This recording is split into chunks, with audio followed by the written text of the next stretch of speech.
अस्सलाम वालेकुम। Faisalabad Iqbal stadium Pakistan versus south Africa one day match. दिन बहुत थोड़े रह गए ने, टाइम बहुत थोड़ा रह गया। तैयारियां भरपूर चल रही होनी तुहाडियां भी ते ग्राउंड दियां ते हा क्या खूबसूरत तैयारियां चलदियां पियां ने। मैं इस वक्त मौजूद हाँ जनाब इमरान खान इनकलोजर। इमरान खान इनकलोजर बहुत ज़्यादा ਇਹਦੇ फैन ਹੋਣਗੇ ਤੇ जनाब फैन ਹੋਣ ਦੇ ਨਾਲ क्रिकेट के भी तुसी बड़े शुदाई जे, इस गल ते मैनू पता बिल्कुल है वा। ते जनाब इमरान खान इनकलोजर जिहड़ा कि ए वाला इनकलोजर होएगा, ਇਹਦੇ बारे मैं जिस तरह कि पहले वीडियो ते मैं पा चुकिया वा ते हुण जिहड़ी मैं ਇਹਦੇ बारे अपडेट देनी है ना, इमरान खान इनकलोजर के बारे अपडेट देनी है। इस इनकलोजर दे विच 3000 रुपये का टिकट होना वा। ये ना समझो इमरान खान के नाम की वजह तो इनकलोजर का टिकट 3000 रुपये का वा, बिल्कुल भी नहीं। ये टिकट इस वास्ते महंगा वा कि जनाब इत्थे VIP सोफे लगने हैं और इत्थे अच्छियां पढ़ियां लिखियां फैमिलियां या कुछ डिसेंट लोग जिन्होंने महंगा टिकट खरीदना वा, वो जनाब ये आके बहणगे। अगर विकास मेरे नाल उपर आंदा वा, उपर आके तुहानूं ग्राउंड दिखांदा वा। ग्राउंड के तुसीं देखो कि तैयारियां हाँ कित्थे तिकर पहुँच गई वा। हर चीज़ की बड़ी अच्छी भरपूर तैयारी चलती पई। जरा तुसीं देखो कि ग्राउंड में अच्छे तरीके सारा सैटमेंट किया जा रहा वा। तैयारियां देखो हर पासे, अगर तुसीं देखदे जिस साइड ते तुसीं नज़र दड़ाओगे ना, तुहानूं हर पासे ग्राउंड बड़ा ही खूबसूरत नज़र आंदा फिरेगा।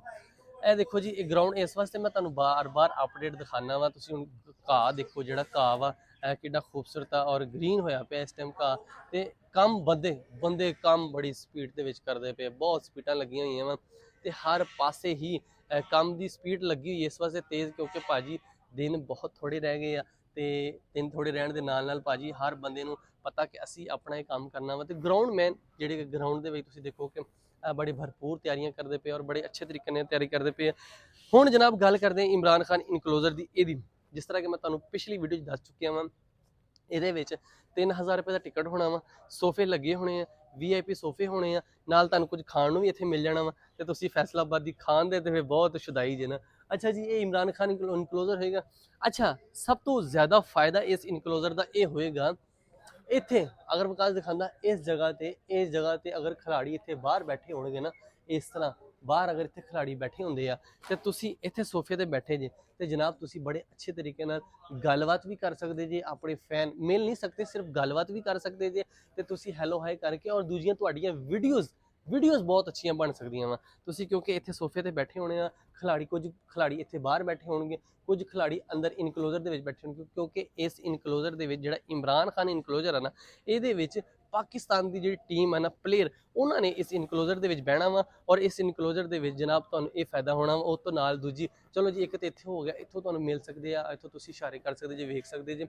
ਇਹਦੇ नाल दूजी आपां गल करते हैं कि जो प्लेयर ने उतों जी, जो देखो जी ये ड्रैसिंग रूम आ, ये है पाकिस्तान का ड्रैसिंग रूम। इमरान खान इनकलोजर तो ड्रैसिंग रूम पाकिस्तान का होएगा। तो इत्थों जो प्लेयर ने जाना ना ग्राउंड के विच, ए देखो जी इत्थों उतरेगा प्लेयर, जाएगा ग्राउंड के विच। तो जो ग्राउंड के जाना ना, तुसीं बड़े अच्छे तरीके नाल इत्थे खड़े होकर इत्थे मोबाइल ते वीडियो भी बना सकते जे, ते सैल्फी लेना चाहते तुसीं इस तरह सैल्फी भी लै सकते जे। इस इनकलोजर का तुहानूं बहुत ज़्यादा फायदा होएगा, क्योंकि ये इनकलोजर 3000 रुपये का इनकलोजर आ और ये VIP सोफे लगे जाएंगे, अच्छे बूफा लगा होगा। मतलब खाने चावल दे देने, या पिछली दफ़ा तो चावल दिते थे जो इतने सीरी हुई सी, लेकिन हुण इस दफ़ा की देंदे आ, चावल देंदे आ या बूफे लगाते या की देंदे आ। बाकी इमरान खान इनकलोजर दे विच तुहानूं इस चीज़ का बहुत फायदा होना वा। इस इनकलोजर दे विच बैठण दा बड़ा मज़ा आना वा। खिलाड़ियों मिल सकते जे, खिलाड़ियों नाल गलबात कर सकते जे, खिलाड़ियों वेख सकते जे, खिलाड़ियों नाल तस्वीर बना सकते जे। ते ग्राउंड का व्यू अगर तो तुहाडा उपर वाला मतलब तुसीं उपर वाले जिथे कि हुण मैं इस टाइम खड़ा वा, इत्थों अगर तुसीं दिखदे जे ना, इस टाइम विकास अगर ग्राउंड दिखांदा वा ना, इत्थों अगर तुसीं वेख के ग्राउंड देखदे जे, ग्राउंड का व्यू इत्थों तुहानूं तकरीबन चंगा आवेगा।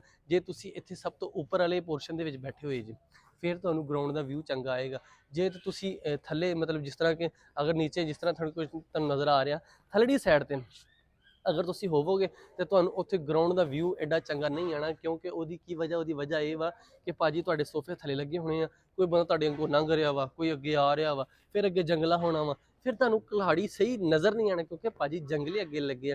जंगलियां दी वजह तो तुसीं इंजॉय सही नहीं कर सकदे।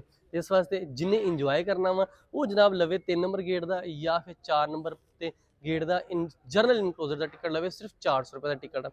3000 का टिकट लैके ਤੁਸੀਂ ਸਿਰਫ ਇੰਜੋਏ ਘੱਟ ਕਰ ਸਕਦੇ ਜੇ, ਖਿਡਾਰੀਆਂ ਨੂੰ ਮਿਲ ਸਕਦੇ ਜੇ, ਖਿਡਾਰੀਆਂ ਨਾਲ ਗੱਲਬਾਤ ਕਰ ਸਕਦੇ ਜੇ, ਤੇ ਖਿਡਾਰੀਆਂ ਨੂੰ ਜਾਂਦੇ ਹੋਏ ਵੇਖ ਸਕਦੇ, ਖਿਡਾਰੀਆਂ ਨਾਲ ਸੈਲਫੀ ਬਣਾ ਸਕਦੇ ਜੇ। ਇਹ ਮੌਕੇ ਤੁਹਾਨੂੰ ਇੱਥੇ ਮਿਲ ਸਕਦੇ ਆ, ਜਿਹੜੀ ਮੈਂ ਗੱਲਾਂ ਕਰ ਰਿਹਾ ਇਹ ਮੌਕੇ ਤੁਹਾਨੂੰ ਇੱਥੇ ਮਿਲ ਸਕਦੇ, ਕਿਉਂਕਿ ਖਿਡਾਰੀ ਇੱਥੇ ਬੈਠੇ ਹੋਣੇ ਆ, ਇੱਥੇ ਭਾਜੀ ਤੁਸੀਂ ਬੈਠਾ ਹੋਣਾ ਵਾ, ਇੱਥੇ ਤੁਸੀਂ ਬੜੇ ਮਜ਼ੇ ਨਾਲ ਇੰਜੋਏ ਕਰ ਸਕਦੇ ਜੇ। ਤੇ ਮੈਂ ਇਹ ਤੁਹਾਨੂੰ ਸਾਰੀ ਅਪਡੇਟ ਦਿੱਤੀ ਹੈ। ਇਸ ਤੋਂ ਬਾਅਦ ਅਗਲੀ ਜਿਹੜੀ ਅਪਡੇਟ ਹੋਏਗੀ ਉਹ ਵੀ ਮੈਂ ਤੁਹਾਨੂੰ ਜ਼ਰੂਰ ਦੱਸਾਂਗਾ, ਕਿਉਂਕਿ ਗਰਾਊਂਡ ਦੀਆਂ ਬੜੀਆਂ ਭਰਪੂਰ ਤਿਆਰੀਆਂ ਚੱਲਦੀਆਂ ਪਈਆਂ, ਹਰ ਕੰਮ ਇੱਥੇ ਹੁੰਦਾ ਪਿਆ ਵਾ। ਜ਼ਾਹਿਰ ਗੱਲ ਜਦੋਂ ਇੱਥੇ ਮੈਚ ਹੁੰਦੇ ਆ, ਜਦੋਂ ਇੱਥੇ ਕੋਈ ਸੀਰੀਜ਼ ਆਉਂਦੀ ਆ, ਫੈਸਲਾਬਾਦ ਗਰਾਊਂਡ ਦੇ ਵਿੱਚ 17 ਸਾਲ ਬਾਅਦ ਇੰਟਰਨੈਸ਼ਨਲ ਮੈਚ ਬਹਾਲ ਹੋਏ ਆ, ਤੇ ਫੈਸਲਾਬਾਦ ਦੀ ਫਿਰ ਦਿਲ ਜਿੱਤ ਲੈਂਦੇ ਆ। ਤੇ ਹੁਣ ਸਾਰੇ ਮੇਰੇ ਵੀਰ ਜਿੰਨੇ ਵੀ ਆ ਸਾਰੇ ਰਲ ਕੇ ਨਾਰਾ ਲਾਓ, ਪਾਕਿਸਤਾਨ ਜ਼ਿੰਦਾਬਾਦ।